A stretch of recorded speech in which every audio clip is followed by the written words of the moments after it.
코로나 시대의 그리스도의 사람, 자, 이라는 제목으로 말씀을 상고하겠습니다.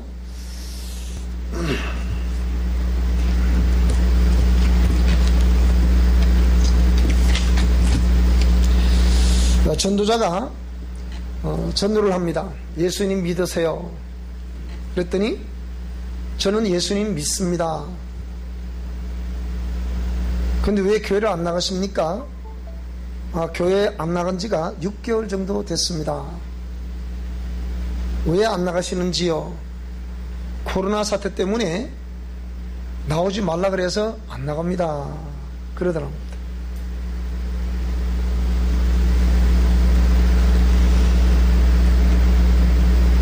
또 어저께는 제가 집회를 다녀온 이후에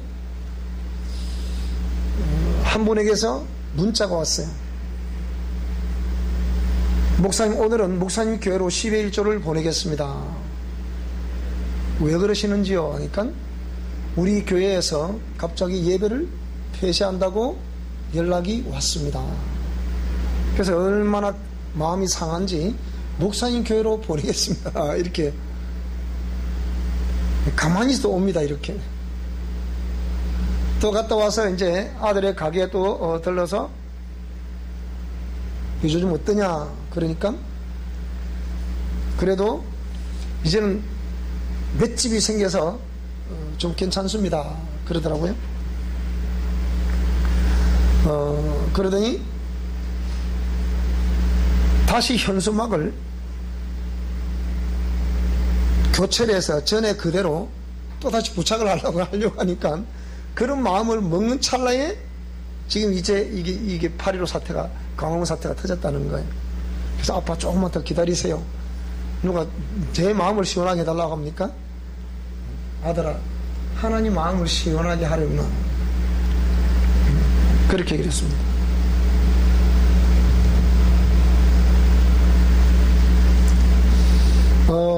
집회를 다녀오면서 서울을 들러서 유력한 네 분을 만났습니다. 그래서 물었습니다. 강화문발 코로나 확진을 어떻게 생각하십니까? 라고 정문으로 질문했더니 거기에는 대답을 안 하시고 이 정부의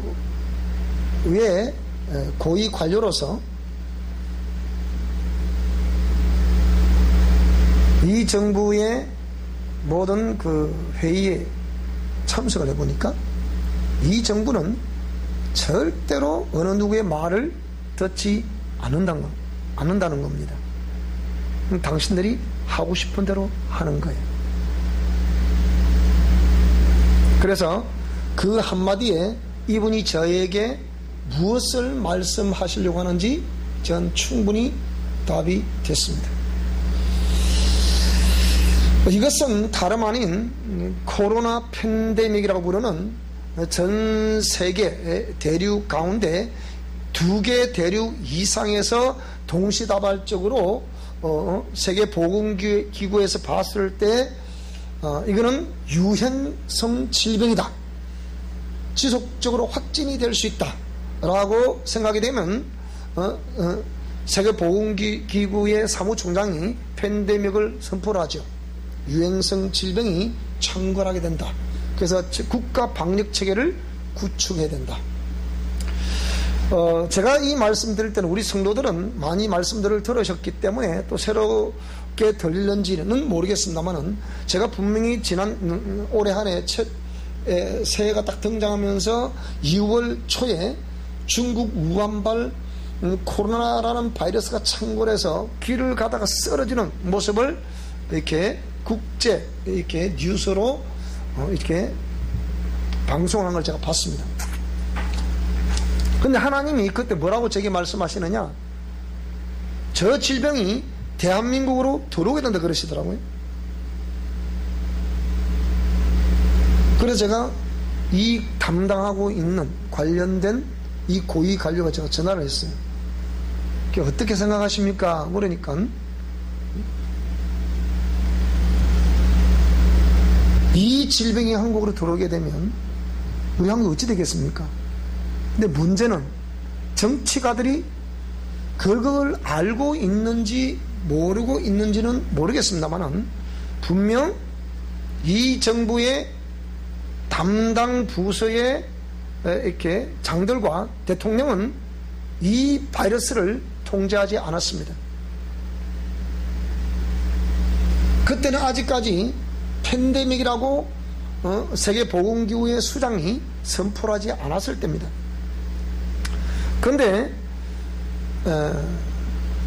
그래서 그런지 모르겠지만 우리 한국의 정치가들은 이것을 애사로 생각하고 중국에서 무차별로 들어오고 있는 사람들을 이렇게 선제 조치를 하지 않았습니다.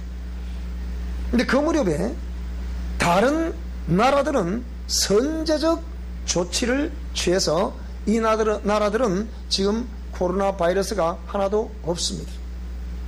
만약에 그때 우리 한국의 이 정부에서 특히 이 외교부라고 한다든지 또 여기에 담당은 보건복지부라든지 이런 부서에서 인천국제공항을 사전 통제를 했으면 우리 한국 이런 사태 없습니다. 그런데 이 담당 이 보건복지부라든지 정부에서 이거를 열어버린 문을 그대로 열어놓은 상태로 방치하고 있었기 때문에 우리 한국에 드디어 확진자가 발생되기 시작했습니다. 그런데 이 확진자 가운데서 중국 우한에 선교센터를 가지고 있다는 우리가 잘 아는 이단인 신천지에서 그 우한 지역에 갔다 온 이 무리들을 통해서 무차별로 확진이 되는 것을 우리가 두 눈으로 목도를 했습니다. 그럼 이것은 정치가들의 책임이겠습니까? 아니면 아무것도 모르는 그들의 책임이겠습니까? 물론 신천지에 몸담고 있는 사람들이 분명 조심했어야 될 것은 틀림이 없습니다. 그러나 그것을 선제 방역을 하지 않은 이 보건복지부 장관 박능우 옷을 벗어야 됩니다. 또 관련된 이 외교부 장관도 옷을 벗어야 됩니다. 그런 상황이 계속 이어지고 있는 가운데 지금 현재 상태를 보게 되면 8월 15일 강복절 날 때 이 정부가 가고 있는 정치 상황을 보면서 한국에 또 나름대로 뜻이 있는 또 사람들이 우리 정가훈 목사님이야 모든 분들이 광화문 광장에 모여서 이성만 광장이라고 그렇게 부르기도 하죠. 거기서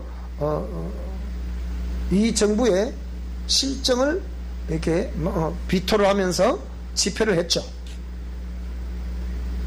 그 집회를 허락해준 판사는 지금 숨어야 될 판입니다. 모든 것은 사전에 집회 신고를 하게 되어 있고 판사의 허락을 받아야 집회를 하도록 되어 있기 때문이에요. 그래서 이 집회를 통해서 코로나가 다시 제2차 이게 유행하고 있다. 그래서 하루아침에 지난 주간에 우리 교회도 왔었죠. 김경수 경남도지사가 빨간 종에다가 인쇄를 해가지고서 교회 폐쇄를 행정명령합니다. 행정명령합니다. 제가 그랬죠. 공무원들에 또 2명이 왔지 않습니까? 제가 아직 오니까 2명이 왔더라고요. 9시 한 40분쯤 넘었어요. 제가 그랬습니다. 이 교회는 나는 하나님의 종으로서 하나님이 세운 것이고 당신들의 이런 갑작한 행정명령을 내리는 것은 이것은 지금 국가의 상위법에도 저촉되는 것이다. 그러니까 글쎄 말하면 저도 그거 옳지 않다고 생각해요. 근데 저는 공무원이에요 하면서 주고 가는 거예요. 그래서 제가 지난 주간에는 또 다른 어떤 곳으로 집회를 갔어야 했기 때문에 가는 사이에 수요일 예배를 우리 목사님에게 부목사님에 부탁을 해놓고 갔는데 수요일에 경찰 3명하고 또 공무원이 한 명 와서 여기서 집회 폐쇄를 명령하는 거예요. 제가 저도 집회를 인도하고 있었기 때문에 제가 어찌할 수 없었어요. 대충 정리하고 이제 보내라 그랬는데, 이미 그때는 이 지난 주일 아침에 기습적으로 김경수 도지사가 경남 전역에 교회 예배 폐쇄를 명령했기 때문에 경남 기독교 총연합회에서 이래서는 안 데서 비상회의를 연 거예요. 그래가지고 월요일 날에 경남도의회 회장을 만나고 그 다음에 도지사를 또 면담을 해서 왜 이럽니까? 이는 옳지 않습니다 라고 했더니 도지사가 지금 강화문발 이 확진 때문에 그러니까 이해를 해주시고 예배를 드리세요, 그런 거거든요. 그런데 수요일 와서 제가 많이 있으면 난리 냈을 거예요. 용납하지 않았을 거예요. 당신들은 우리가 내는 세금으로 지금 월급 받고 살지 않냐? 왜 당신들이 근데 공무원이 돼서 이 국가의 헌법을 무시하면서 이 짓을 하느냐? 우리 지도자들은 이걸 좀 세차면이 있어야 돼요. 근데 지도자가 허물허물하면 이건 아무것도 안 되는 거예요. 그래서 아침에 진유실의 교회는 어떤가 제가 차를 타고 휙 한 바퀴 둘러봤어요. 전부 다 문 닫았더라고요. 그러면서 그 중에 어느 한 교회를 가보니까 진유실은 대형교회라 한 교회 탁 가보니까 우리 교회는 비대면 예배를 실시합니다 이래 써놨어요. 또 다른 교회 또 휙 가봤더니 우리 교회 몇 개 있잖아요. 그 금방에 가봤더니 거기도 역시 문을 닫았어요. 여기도 문을 닫았어요. 아마 진실은 다른 교회도 거의 다 문 닫았을 거예요. 서울의 저자가 전화가 왔는데 목사님 오늘 예배 못 갔어요. 왜요? 그러니까 벌써 교회 문을 닫았더군요. 그래서 제가 한 번쯤은 코로나라는 이 제목을 넣어서 우리 성도들에게 설교를 해야 되겠다. 우리 미션 코람 배우들에게 설교를 해야 되겠다. 우리 지금 우리 시스템이 조금만 더 좋으면 정말 시각적으로 봤을 때 좀 충격을 느낄 수 있도록 이 뒤에 배경 그림을 넣어서 이렇게 제가 설교를 했으면 좋겠다는 생각도 가졌어요. 자, 그래서 오늘 저와 여러분들이 기본적으로 우리가 대한민국 국민으로서의 대한민국은 민주공화국이잖아요. 헌법 제1조에 나와 있는 겁니다. 그러면 이런 사태를 맞으면서 자, 헌법 제20조 1항에는 뭐라고 나와 있냐? 대한민국은 민주공화국이기 때문에 종교의 자유가 있다 이렇게 되어 있습니다. 2항에는 그런데 그 종교는 절대로 국교로 될 수가 없고, 그리고 국가와 종교는 정치와 종교는 분리가 국가와 종교 아니고 정치와 종교는 분리가 원칙이다 그렇게 말씀을 하고 있습니다. 뿐만 아니라 헌법 제21조에 보게 되면 대한민국은 민주공화국이고 자유 대한민국이기 때문에 집회의 자유가 있다 이렇게 헌법에 기록되어 있습니다. 그런데 헌법에 기록되어 있는 것을 왜 헌법을 준수해야 할 대통령이와 각 도지사, 시장 이분들이 왜 이걸 안 지키냐 그 얘기입니다. 이유는 하나입니다. 질병이 창궐하고 있기 때문입니다. 코로나라는 이 질병이 창궐하고 있기 때문이다. 그런데 그러면 여기서 우리가 적어도 성경 말씀에는 역사를 말하고 있는 히스토리의 핵심되는 내용을 말하고 있는 이 성경에서는 이 질병의 창궐을 어떻게 보느냐 그 얘기입니다. 그것은 첫째, 나라의 통치자가 통치를 잘못하고 있거나, 두 번째, 백성들이 하나님의 말씀을 거역하는 전적인 삶을 살아가고 있을 때 나타나고 있는 현상이다 이렇게 말하고 있습니다. 그러면 오늘 우리 한국에서 창궐하고 있는 이 질병, 이 코로나라는 이 질병, 옛날식으로 표현하면 역병을 어떻게 볼 것이냐. 조금 전에 말씀을 드렸지 않습니까? 우리의 통치자와 우리의 지금 위정자들과 대한민국은 입법, 사법, 행정이 분리되어 있잖아요.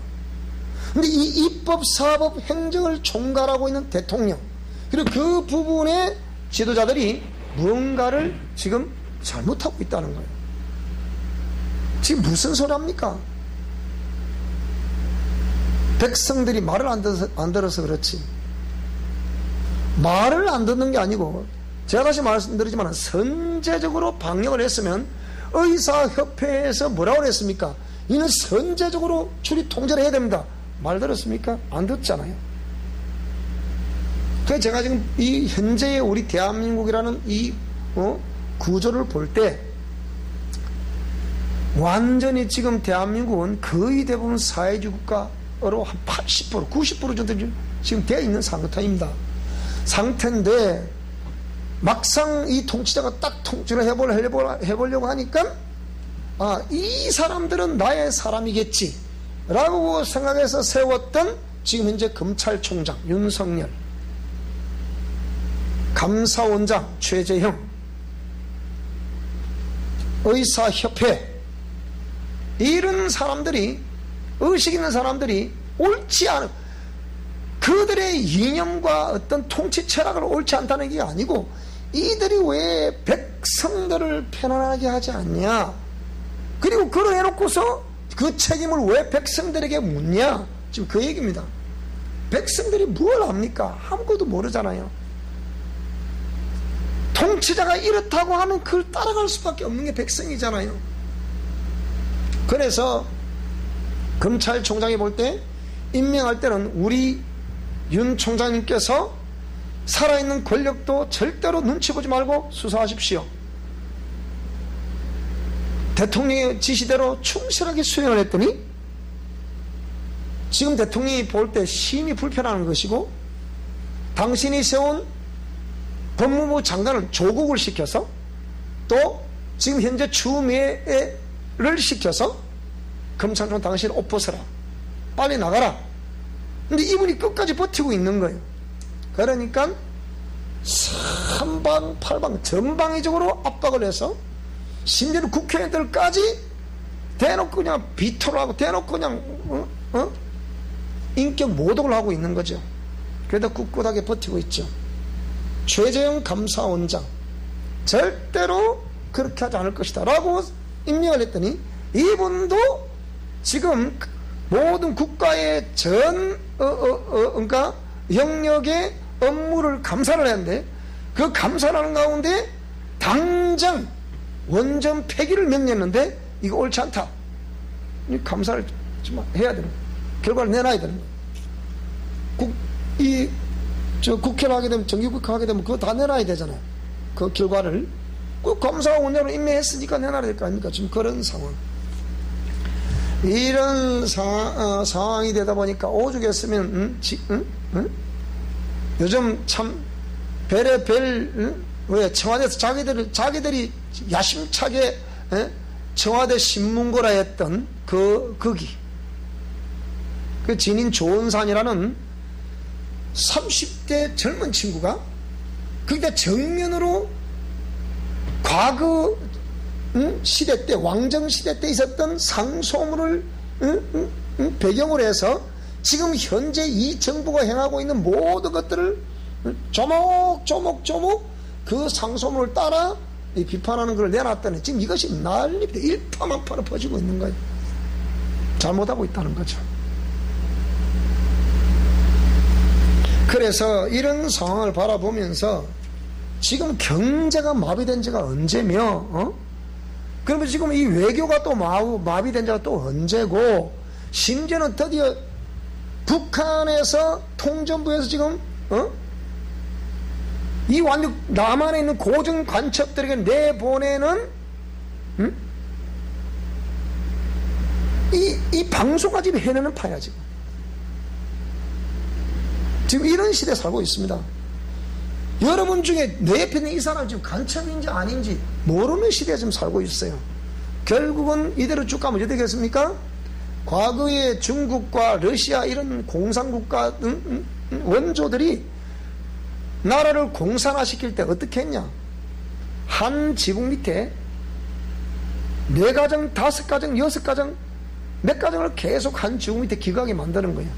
그래서 서로 상호 감시하게 만드는 거예요. 지금 이 정부가 그렇게 하고 있습니다. 그래서 한 부모님 밑에 형제로 태어났는데 어떤 형제는 골수 2년제로 보면 우리 좌파예요. 또 어떤 형제는 골수 또 우파예요. 이걸 어떻게 봐야 되겠습니까? 오늘 다른 교회 다니신 분도 오늘 예배 보러 오셨군요. 그럼 거기에도 분명히 예배 폐쇄했겠지. 틀림없이. 자, 이런 상황을 어떻게 봐야 될 것이냐. 그래서 이걸 바라보면서 저는 오늘 이제 이 비대면 예배,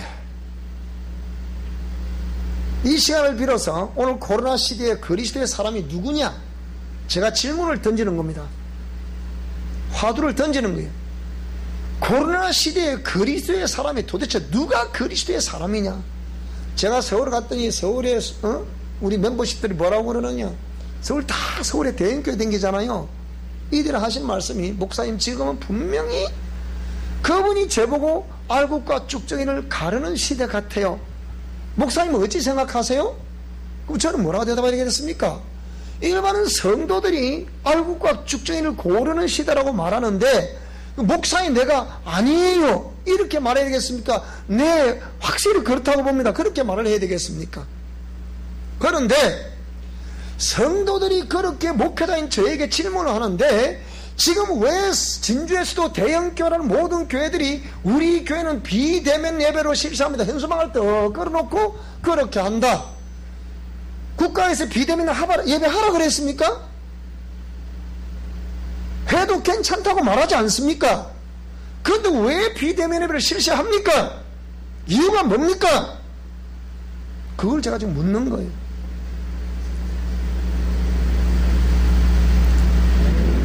사실 오늘 제가 그래서 이런 예배를 실시하면서 분명히 나는 오늘 경찰 올 줄 알았어요. 지금 안 오네?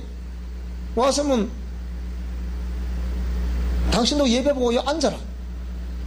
내 설교를 예배 방해하지 마라. 배가 방해하면 제가 한번 말씀을 명령하려고 했어요. 여러분 이런 예배 방해는 성경을 보면 수많은 관련된 성경의 어떤 역사 속에 기록이 남아 있습니다. 예배를 방해하는 사람들에게 주의 종이 그들에게 저주하면 그대로 임합니다. 여러분 안 할 것 같죠? 이게 성경 말씀이에요. 왜 종들이 그런 하나님의 내린 권위를 이렇게 자기 스스로 휴지조각처럼 만들어버리냐 이 말입니다. 그럼 이 사람이 과연 코로나 시대에 그리스도의 사람이 맞습니까? 예배를 아무 개념 없이 이 폐쇄를 시키면 이 사람이 과연 주의 종이 맞습니까? 백성들이 성도들이 무엇을 압니까? 성도들은 아무것도 몰라요. 주의 종 한 사람이 어떻게 말씀을 하느냐에 따라서 온 성도들이 그 가르침을 따라가는데, 그래서 종말론 학자들은 뭐라고 말하느냐, 마지막 시대가 다가오면 다가올수록 교회적으로 구원을 받거나 교회적으로 멸망을 받는다고 말씀하고 있습니다. 틀림없습니다. 나는 오늘 우리 교회적으로 다 영생을 얻을 수 있기를 축복합니다. 그러나 이런 시대에 이런 예배를 드리면 그는 교회적으로 분명히 저는 구원을 받지 못한다고 봅니다. 여러분 구원은 심각한 문제입니다. 그냥 이런저런 문제가 아니에요. 그저 한 시간 예배를 드린다 안 드린다 이게 중요한 게 아니라니까요. 구원이라는 것은 오늘 저와 여러분의 내 영혼이 고통도 없고 눈물도 없고 근심도 없고 걱정도 없는 천국에서 영생하느냐, 아니면 영원한 불목 가운데서 고통당하는 지옥으로 떨어지느냐, 이 두 길 중에 한 길입니다. 그래서 서울의 그 유력한 분의 부인이 제보고 뭐라고 그러느냐, 목사님 왜 교회에서 지옥과 천국을 설교하지 않습니까? 왜 죄악을 설교하지 않습니까? 왜 거기에 하나님의 공의를 선포하지 않습니까? 그 말 앞에 제가 무엇을 말해야 되겠습니까? 심각하더라고요. 대형교회가 이렇게 하니까 수많은 개척교회나 힘없는 교회들이 추풍낙엽처럼 떨어지는 거예요. 1차 교회 폐쇄 명령 때 이미 수도 서울에서는 하루에 600개 교회가 폐쇄가 된 거예요. 문을 닫아버렸다 이 말입니다. 여러분, 진짜 폐쇄가 돼버렸다 그 말이에요. 우리 주에 여기도 지금 폐쇄했잖아. 여기 왜? 안 그래도 개척교회 사람들이 안 오는데 그러다 또 두둑이 펴나놓은 게 뭔가 이제 더 이상 버틸 힘이 없는 거예요. 그래서 내놨다 그러더라고. 안 되니까 이제는 때가 되면 나가야 되겠지. 그리고 우리 주위에 어떤 교회들이 지난번에 그 어떤 저는 상황이 이러고 저래서 집회로 안 갔어요. 가고 싶지도 않고. 이유가 있어요. 저도 제 나름대로는. 나는 이 시간을 빌어서 지금 한국교회 앞으로 리드를 하시고 싶다고 생각하는 사람, 이렇게야만이 하나님의 뜻이라고 생각하는 모든 리더들에게 말씀드리고 싶습니다. 여러분 절대로 강단에 서시거든 함부로 욕설을 하지 마세요. 왜 그런 것 때문에 기독교가 욕을 들어 먹어야 되겠습니까? 우리 동영상으로 나가잖아요. 그래서 제가 하는 얘기예요. 당신 한 사람의 입 때문에 모든 주의 종들이 피해를 봐야 되겠습니까? 모든 한국교회가 국민들이 볼 때 희망 없는 종교라고 발빠르게 밥혀도 그걸 바라보고 있어야 되겠습니까?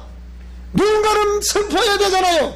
왜 당신 한 사람 때문에 기독교가 욕을 먹게 만듭니까? 하지 말라 이 말이에요.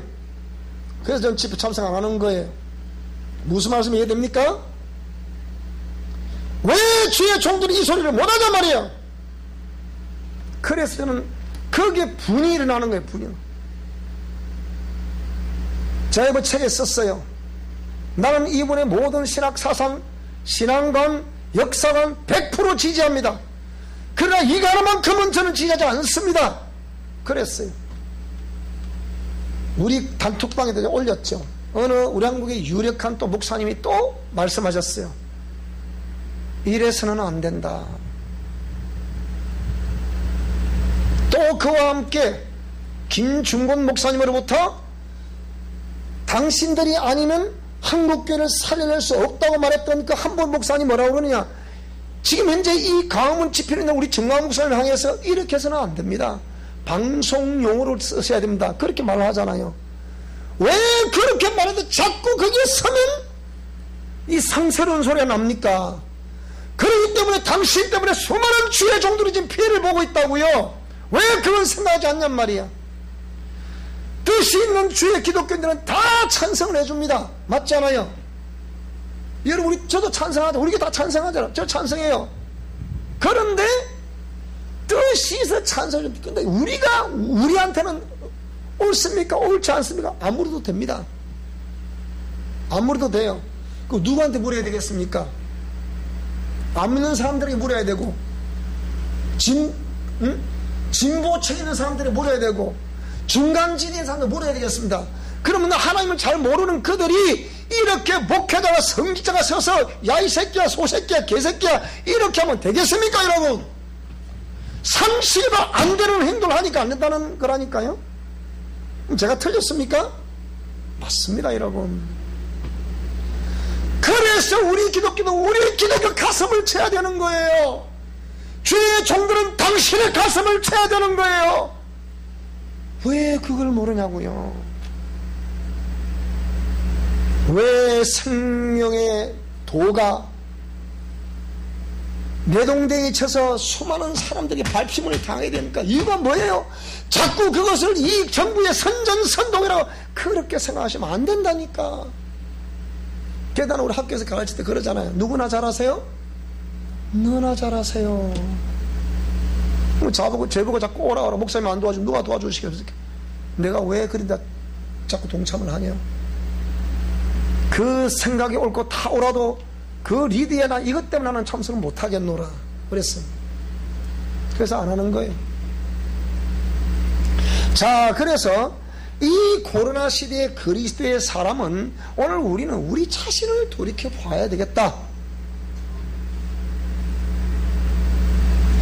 이걸 지금 기독교를 반대하는 사람들도 당신의 가슴을 돌이켜보세요. 당신의 그 행위가 하나님을 과연 기쁘시게 하는지. 왜? 교회 안들이 완전히 두 쪽으로 나눠져 있으니까 지금. 오늘 예배를 폐쇄하는 모든 주의 종들, 그리고 그 교회에 출석하시는 모든 성도님들, 당신도 한번 생각해 보시라고요.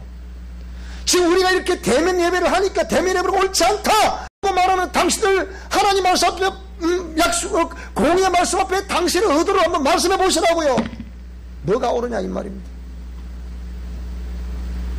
그러면 지금까지 수많은 교회들이, 나름대로 큰 교회들이, 나름대로 목회에 성공했다고 하는 목사님들이, 하나님은 영이시니 예배하는 자가 신령과 진정으로 예배할지니라, 이 얘기 한 번도 했겠습니까?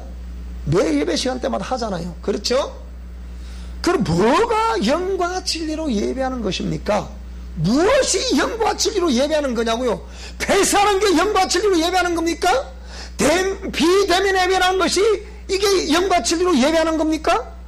지금까지는 분명히 어떤 예배를, 어떤 형식으로 예배를 드리면서 하나님은 영이시니 예배하는 자가 신령과 진정으로 예배드릴지니라.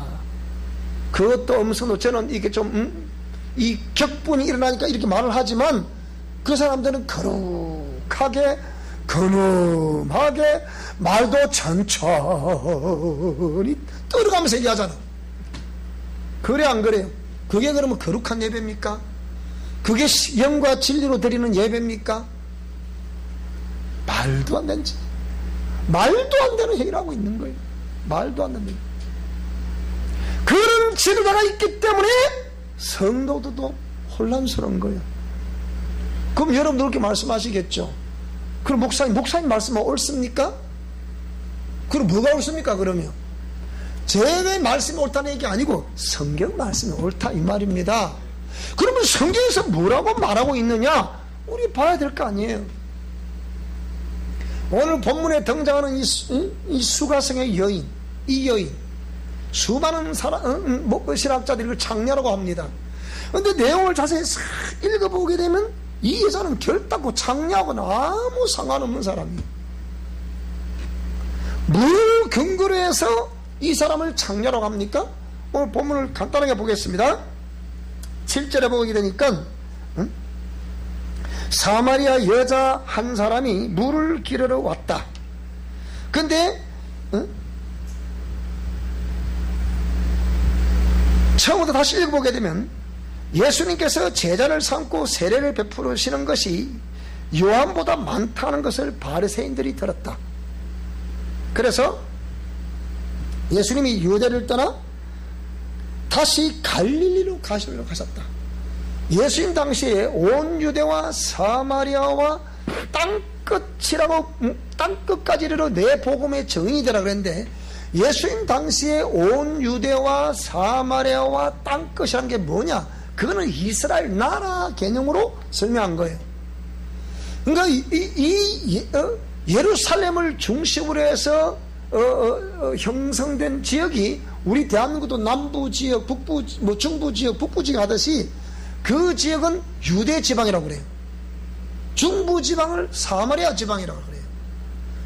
북부 지방을 갈릴리 지방이라고 그래요. 그래서 이방의 갈릴리어라고 했을 때는 예루살렘과 온 유대 요구 외에는 전부 다 사마리아와 땅끝 전부 다 이방인 지역이라. 그러니까 이방인들, 개들과 같은 존재들이 사는 지역이라 이렇게 불렀던 지역입니다. 근데 예수님은 예루살렘과 온 유대라는 이 지역에 머무르지 아니하시고 사마리아와 어디로 갈 것이다? 갈릴리로 갈 것이다. 그러니까 너희들이 말하는 개들이 산다는 그 지역으로 가서 나는 복음을 전하러 가겠노라 이 말씀입니다. 그랬더니 사마리아에 거치는 과정 속에 사마리아 수가라는 동네에 이르렀더니 물을 한쪽을 마시고 싶다 그 얘기. 자, 그런데 때마침 거기에 사마리아 여자 한 사람이 물을 기르러 왔다. 제자들이 먹을 것을 사러 동네에 들어가는 사이에 지금 여기 이제 이 여자와 예수님과의 대화가 지금 시작되는 거예요. 사마리아 여자가 9절에 보니까 묻습니다. 이르되 당신은 유대인으로서 어찌하여 사마리아 여자인 나에게 물을 달라고 합니까? 대화를 잘 들으셔야 됩니다. 당신은 유대인으로서 사마리아에 있는 나에게 어째 이 물을 달라고 합니까? 다른 말로 해보면 이 여인은 지금 역사적인 배경을, 당시 시대적인 배경을, 또 종교적인 배경을 알고 있어요? 모르고 있어요? 다 알고 있는 거예요. 그래서 묻습니다. 그러니까 정말하면 이 여자는 기본적으로 이 지금 예루살렘과 온 유대 외에는 사마리아, 갈릴리는 전부 개 취급을 받는 존재들이 살고 있는 지역이다. 알고 있어, 모르고 있어요? 알고 있다니까요. 그래서 이방인 사마리아 여자인 나에게, 즉 개 취급받는 나에게 왜 물 한 컵을 달라고 하십니까? 지금 그 얘기예요. 유대인이 사마리아인과 상종하지 아니하는 것을 알지 않습니까? 당신은 유대인인데 어찌 사마리아 나에게 물을 달라고 합니까? 그 얘기죠. 예수께서 대답하여 이르시되 네가 만일 하나님의 선물과 또 네게 물을 좀 달라 하는 이가 누구인 줄 알았다면 네가 그에게 오히려 물을 달라고 했을 것이다. 생수를 그에게 구하였을 것이다. 그러니까 여자가 뭐라 하느냐? 주여 물기를 그릇도 없고 이 우물은 깊은데 어디서 당신이 그 생수를 주실 수 있습니까? 내가 네에게 물을 달라는 이가, 이 사람이 누군지 네가 알면 네가 오히려 나에게 물을 달라고 했을 것이다. 그러니까 아니 이 물은 깊고 그릇도 없는데 어째 그 생수를 준단 말입니까? 라고 말하니까 우리 조상 야곱이 이 우물을 우리에게 주셨고 또 여기서 자기와 자기 아들들과 짐승이 다 마셨는데 당신이 야곱보다 그럼 큰 사람입니까? 지금 이 신하께서 말하는 창녀라고 일컫는 이 사람이 지금 질문하는 질문 내용을 보시라고. 이 창녀가 이런 질문을 하게 돼 있는지 지금 뭐 그럴 수도 있겠죠. 그런데 예수께서 대답하여 이르시되 이 물을 마시는 자마다 다시 목이 마르게 될 것이다. 그런데 내가 주는 물을 마시는 자는 영원히 목마르지 아니할 것이다. 내가 주는 물은 그 속에서 영생하도록 솟아나는 샘물이 될 것이다. 오늘 저와 여러분에게도 우리의 심령 성전 속에서 영생하도록 솟아나는 물이 솟아날 수 있기를 주의 이름으로 축원합니다. 이것은 오늘 저와 여러분이 공의 말씀을 신뢰를 하고 그 공의 말씀을 믿게 됐을 때 임하시는 성령님의 인재에 의해서 이 영원히 목마르지 않은 생수가 흐를 수 있다는 것입니다. 그런데 예배를 폐쇄를 한다. 로마서 10장 17절 말씀 보니까 믿음은 들음에서라고 들음은 그리스도의 말씀으로 말미암았다고 기록을 하고 있습니다. 그러면 믿음은 들음에서라고 들음은 그리스도의 말씀으로 말미암아야 되는데 과연 이 말씀을 들을 수 있겠냐 이 말입니다. 그러니까 자꾸 신앙이 툭툭툭툭 떨어지는 거예요. 예수 믿으세요. 그러니까 저는 예수 믿어요. 근데 왜 교회를 안 나가세요? 그러니까 코로나 때문에 못 나간 지 6개월 됐어요. 이제는 아예 교회를 안 나가는 거예요. 이제 여러분 두고 보시라니까요. 안 나가는 거예요. 그러니까 여자가 또 뭐라 그러느냐, 이르되 주여 그런 물을 내게 주사 목마르지도 않고 또 여기 물 기르러 오지도 않게 하옵소서. 그런데 예수님이 그래 그럼 내가 물을 주마 이러셔야 되는데 대뜸 뭐라고 그러시느냐, 가서 네 남편을 데리고 오라 이러는 거예요. 그리고 여자가 뭐라고 해요? 남편이 없다잖아. 보세요. 여기 남편이 없다잖아요. 나는 남편이 없나이다. 여자가 대답하여 이르되 나는 남편이 없나이다. 응? 17절 남편이 없다잖아요. 보세요. 그런데 예수께서 이르시되 네가 남편이 없다는 말이 옳다. 그래서 너에게 남편 5이 있었고 지금 있는 자도 네 남편이 아니니 네 말이 참되도다. 이렇게 표현했거든요. 이 말에 근거해서 보라고. 남편 5이 있었단 말이니까 이 여자가 이상한 여자 아니냐고 이렇게 말하는 거란 말이에요. 그런데 지금 이거는 잘 들어보세요. 종교적인 배경을 통해서 지금 이 대화가 오고 가고 있잖아요.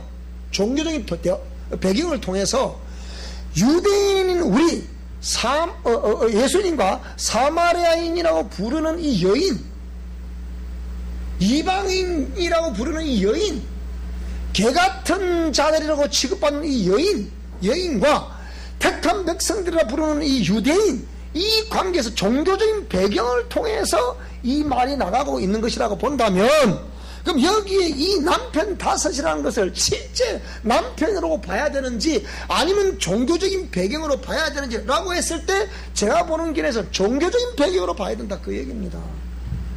그럼 여기 4장 1절에 뭐라 그랬습니까? 예수께서 제자를 삼고 세례를 베푸시는 것이 요한보다 많다는 말을 누가 들었더라? 바리새인들이 들었다 그랬잖아요.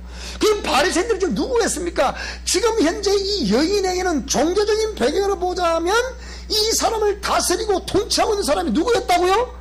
바리새인이다, 이 말입니다. 이 사람은 뭡니까? 남편이라고 여기는 거예요. 그러면 남편 다섯이 누구였겠습니까? 그러면 지금 있는 이 바리새인, 이 존재가 지금 통치하고 있는데, 이 영향력을 행사하고 있는데, 여기에 지금 누가 등장한 거예요? 지금 예수님이 등장했잖아요. 그러니까 지금 있는 남편도 네 남편이 아니다, 이 말했을 때 이 남편 누굴 말하는 거예요? 그러면 적어도 이 본문 배경을 볼 때는 바리새인들을 말하는 것이라 그 얘기입니다. 그러면 다른 남편들 누굴 말하는 거예요? 당시에 종교 지도자들이라고 부르는 이 바리새인들 외에 사두개인도 있고, 대제사장도 있고, 장로도 있고, 서기관도 있잖아요. 그 중에 한 존재가 바리새인이거든. 바리새인, 사두개인, 대제사장, 장로, 서기관, 이런 사람들이 나름대로의 자신들이 의로운 존재들이라고 당시의 종교 배경 속에서 그렇게 주장을 했거든.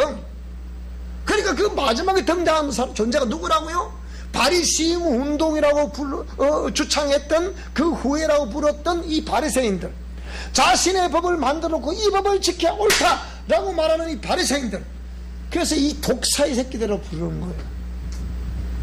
그래서 지금 있는 남편도 남편이 아니다. 그러니까 19절에 보니까 여자가 뭐라고 그러느냐? 여자가 주여, 내가 보니까 주님, 주께서는 선지자이시네요? 이러는 거예요. 이 대화를 보면 무슨 남녀 관계 이런 걸 단 한마디도 없어요. 얘기는 전부 다 종교적인 배경을 지금 얘기를 하고 있는 거예요. 역사적인 내용과 종교적인 내용을 얘기를 하면서 내가 볼 때는 당신이 보니까 선지자네요? 왜? 그런 말씀들을 탁탁탁 풀어주니까. 지금 있는 남편은 네 남편이 아니다, 남편 다섯이 있지만 그것도 아니다, 이를 말하면 이거 뭘 말하는 거예요? 그 종교적인 배경을 보면 이런 존재들이 당시에 연약한 백성들을 영혼을 딱 틀어지고 있었거든. 이게 옳지 않다는 거예요, 이게. 그럼 지금 바리새인을 부르는 이 존재도 옳지 않다는 거예요. 이런 남편 다섯이 다 옳지 않다는 거예요. 그러니까 쉽게 얘기하면. 그러니까 여자가 내가 보니까 선지자네요. 그러면서 또 말씀을 얘기하는 거예요. 뭐라고 그러냐? 20절을 보니까 우리 조상들은 이 산에서 예배하였는데 당신들의 말은 예배할 곳이 어디 있다? 예루살렘에 있다. 이것을 역사를 쭉 거슬러 올라가 보면 야곱의 12지파가 있었어요. 12지파 있는데 이들이 우상을 숭배함으로 인해 가지고서 완주의 성전이 해파가 되는데, 그 성전을 다시 이렇게 세우는데 유다와 베냐민 지파 외에 10지파는 사마리아 베델이라는 곳에 전을 세웠죠. 근데 이들은 어디다 세웠어요? 예루살렘에 다시 전을 세웠다고. 그러니까 이들은 저 밖에 있는 저들을 이방이라 부르는 거예요. 그걸 누가 알고 있다고? 지금 이 소위 말해서 창녀라고 일컫는 이 여자가 그걸 알고 있단 말이에요. 제가 볼 때는 창녀가 아니지만 지금 계속 그렇게 창녀가 불러와서 지금 제가 얘기하는 거예요. 근데 이 여자가 그걸 얘기하니까 이 예배할 곳이 예루살렘에 있다 하던데 우리 조사들은 계속 여기서 베델에서 예배를 했는데요, 이렇게 말하고 있는 거거든요. 그러니까 예수께서 이러시되 여자여 내 말을 믿어라. 이 베델이라는 이 산에 지은 여로보암 여기다 성전을 지었죠, 그죠? 여로보암이 거기 지었잖아요. 여로보암이, 예? 다윗의 아들인 솔로몬, 그 밑에 르호보암. 근데 르호보암이 솔로몬의 아들이잖아. 그러면 이 르호보암이 어떻게 지가 왕권 통치 다 해야 되는데 10조각이 솔로몬이 우상 숭배한 그것 때문에 10조각을 떨어뜨려가지고 뭡니까? 여로보암을, 신하인 여로보암을 중심으로 해서 베델에다 산당을 지었단 말이에요. 그걸 지금 말하는 거예요, 이게 지금. 그러니까 이 산에서도 말고 예루살렘에서도 말고, 그럼 예수님 뭡니까? 그것도 저것도 다 아니라는 거예요. 그러니까 응? 예배할 때가 오는데 곧 이때다. 이때다. 너희가 알지 못하는 것을 예배하라고 우리는 하고 우리는 아는 것을 예배한다. 이는 구원이 어디서 난다? 유대인에게서 난다. 아버지께 참되게 예배하는 자들은 무엇과 무엇으로 예배할 때가 온다? 영과 진리로 예배할 때가 온다. 아버지께서는 자기에게 이렇게 예배하는 자들을 찾으신다. 하나님은 영이시니 예배하는 자가 영과 진리로 예배할지니라. 영과 진리로 예배할 말에 무슨 말이겠어요? 대면 예배를 하는 것이 영과 진리로 예배하는 것이다? 성경 어디 있어 그게? 응? 예배를 폐쇄하는 것이 비록 의전이지만 의전을 폐쇄하는 것이 그럼 영과 진리로 예배하는 겁니까? 아니잖아. 당신들은 누구의 말을 믿고 예배를 폐쇄하냔 말이에요, 합법적으로. 그러면 생각해봐야 되잖아. 생각해봐야 돼요. 목사님은 참 무식하네요. 왜요? 아니 이렇게 지금 코로나가 창궐한데 그래도 예배를 한단 말입니까? 대면 예배를? 그럼 어쩔 건데? 당신은 확실히 하나님 사람 맞습니까? 여러분 간단하게 한마디만, 당신 하나님 사람 맞습니까? 그리스도의 사람이 맞습니까? 그리스도의 사람이면 그리스도의 명령을 따르는 게 이 하나님의 그리스도의 사람입니까? 세상 임금의 말을 따르는 것이 이게 그리스도인들입니까? 목사님 너무 그리 유분법적으로 얘기하면 됩니까? 지금은 질병이 창궐하는 시대 아닙니까? 질병이 창궐할 시대니까 적어도 이렇게 저도 이렇게 이거 하고 왔다 아닙니까? 이렇게 여러분 지금 다 하고 있잖아요. 이렇게 보세요. 이렇게 다 하고 있잖아요. 지금 저는 1차 방역이 유행할 때 1차 방역 때 요것만 마스크만 차고 다녀도 아무리 이 공간 안에 이 비말이 해도 마스크만 차면 다 예방할 수 있고 지금 다 증명이 됐잖아요. 그럼 예방하면 될 거 아니야? 그러면 왜 대형교회 수많은 목사님들이 있는데 대부분은 대형교회들이 전부 다 폐쇄를 하는데 대형교회 예배하는 교회도 왜 또 예배합니까? 그러면 그분들이 참 아닙니까? 제가 아는 어떤 신학 박사님 그분의 교회도 들어보니까 되고 있는 교회인데 들어보니까 다 오히려 그 교회 예를 들어서 교인들이 1000명이나 합시다. 못 드리게 대면 예배를 못 드리게 하니까 못 드리는 이유를 말하라. 나는 하나님의 종으로서 예배를 드려야겠다. 못 드리게 하는 이유를 말하라. 지금 코로나가 창궐하고 있지 않습니까? 그럼 코로나가 창궐하는데 우리가 지금 얘 안 지키냐? 들어오면 소독하지, 여기 또 마스크 끼고 다 착용하고 들어오죠. 소독하지요.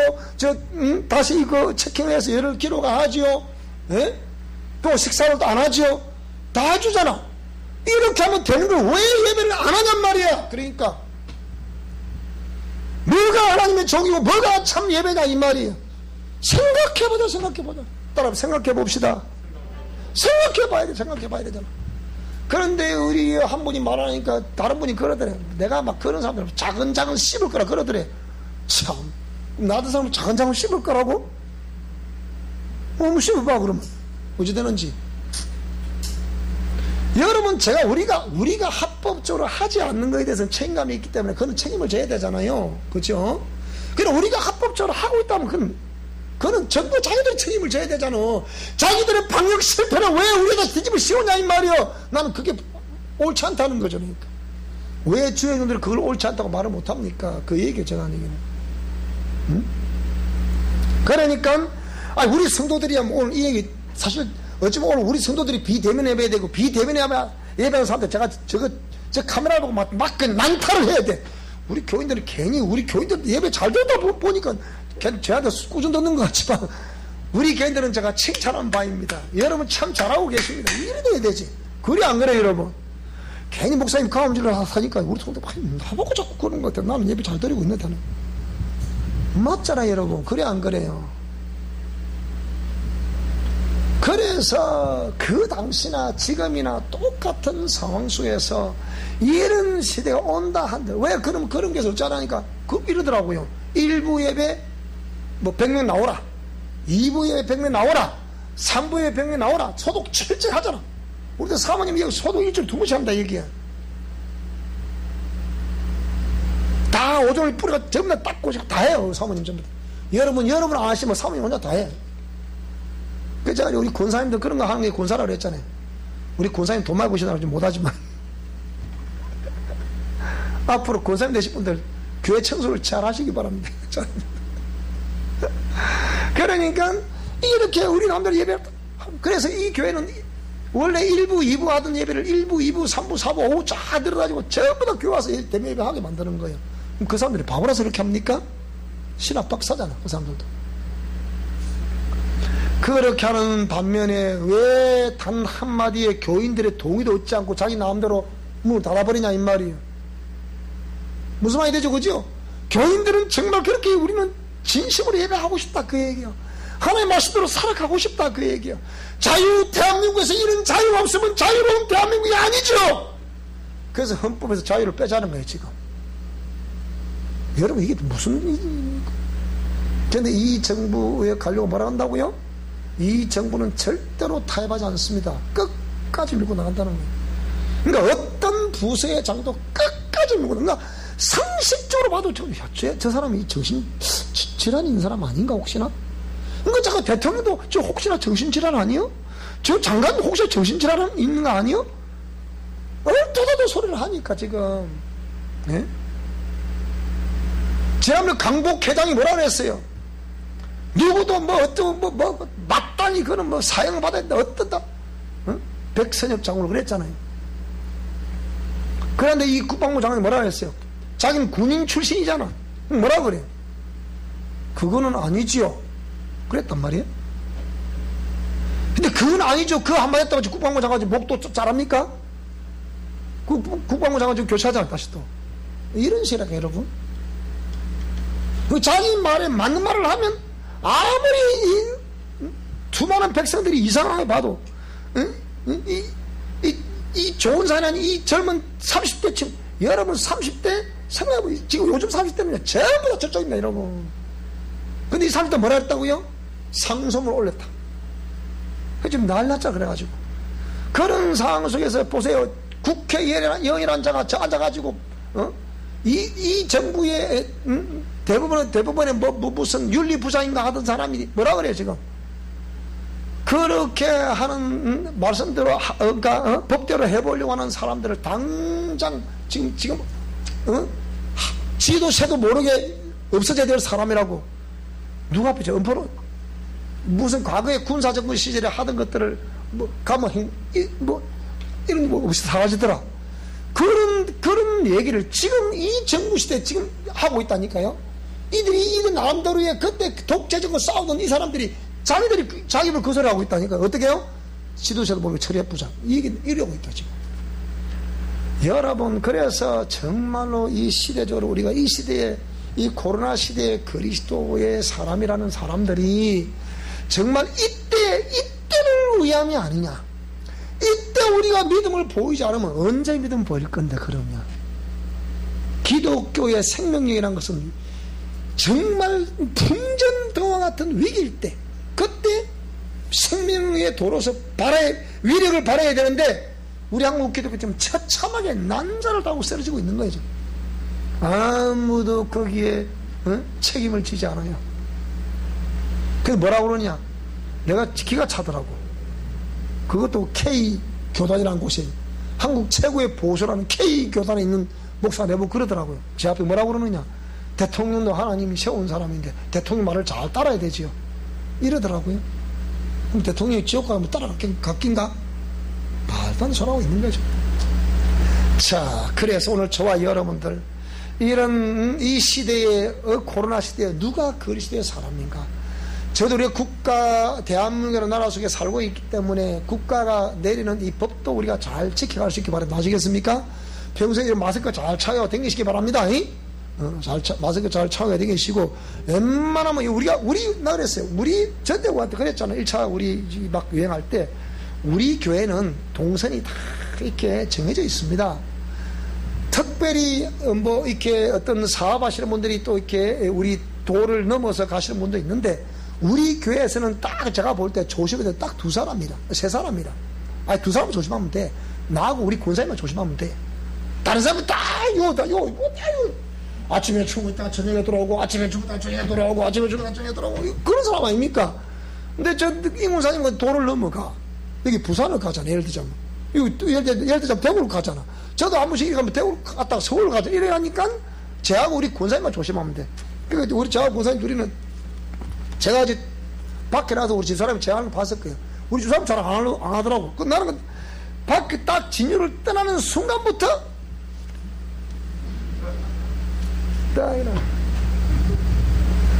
밥 먹을 때 외에는 오죽 했으면 요 유튜브에 나온 동상을 보니까 꼬마에 하나가 이거 봤죠, 그죠? 오죽 했으면 그럴까, 오죽 했으면 그걸 이 정부의 정책을 비꼬는 거 아니에요, 그게 지금. 그렇게 해야 되냐 이 말이거든, 그 소리가. 그렇죠, 그죠? 그렇지만 저와 여러분, 특히 우리가 신앙인으로서 양심상 어떤 지역을 딱 떠나게 되면 거기에 누가 어떤 누구를 통해서 확진될지 모르기 때문에 이 앞으로 마스크는 항상 착용하고 다니시기 바랍니다. 마스크 앞으로 무조건 이래야 이런 거 쓰지 말아요. 저대가 우리 내한테 얘기해. 다 사줄 낀게 그냥 빨아서 쓸 수 있는 거 사줄 테니까 진짜 얘기하라 하니까 왜 이 돈을 주고 비싸 주고 사냔 말이야. 그러니까 돈도 없는데, 에? 돈도 소리 하지 말고 그냥 얘기해. 다 사줄 테니까 진짜 얘기하세요. 사줄 테니까 내가 그 시키면 막 잘 했다. 발음도 잘하고 예쁘게 했다. 꽃까지 하나 따준다 여기. 그래서 여러분, 이 시대에 정말 우리가 우리 신앙도 지켜가면서 또 내가 국민으로서의 또 도리도 다해가면서 그리고 또 질병도 우리가 예방하면서, 그래서 오늘 오후에 식사는 없습니다. 그래서 집에서 맛있게 드시기 바랍니다. 떡을 드리겠습니다. 그래서 어쨌든 우리가 이 지금 코로나 사태가 이렇게 계속 이어지고 있을 때 정치가들이 뭐 한간에서는 이걸 이용한다 어쩐다 그러는데 난 잘 모르겠어요. 그래서 우리가 분명한 것은 창궐되고 있는 틀림없으니까 우리가 이렇게 마스크를 잘하고, 그리고 웬만하면 우리 교회식 때 항상 소독을 또 하시고, 그죠? 소독하시면서 또 특별히 식당 같은 데 가실 때는 꼭 조심하시기 바랍니다. 서울에는 2.5단계 시행한다 그러잖아요. 왜? 뭐 카페 같은 데 9시 이상은 테이크아웃을 하세요. 음식점도 테이크아웃 하세요. 지금 그런다잖아요, 이제는. 3단계 들어가면 모두 경제가 마비가 돼버리니까 안 되거든요. 그러니까 우리 스스로, 우리 믿는 사람 스스로가 이런 법칙들을 우리 자신을 위해서라도 잘 지켜주시기 바랍니다. 그러면서 아름다운 예배 하십시다. 이게 맞는 게 아니겠습니까? 자, 승리할 수 있기를 축복합니다. 기도하겠습니다. 하나님 아버지, 이런